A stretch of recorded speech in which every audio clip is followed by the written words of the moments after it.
अस्सलामुअलैकुम दोस्तों। पंजाबी शायर मौजम अली मौजम उन्होंने दे हुक्म की तामील करते हो जनाब।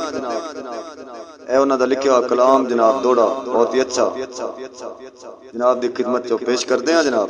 वजो कदी बंदा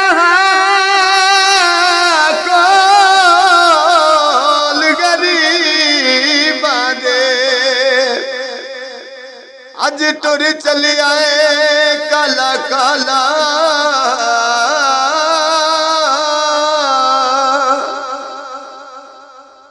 ओदी संगत दे नाम मस्त कीता है ओ पीता जदन दा इश्क प्याला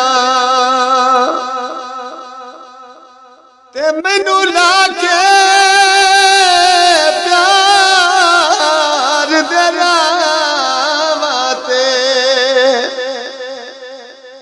सजन वटा नहीं चाला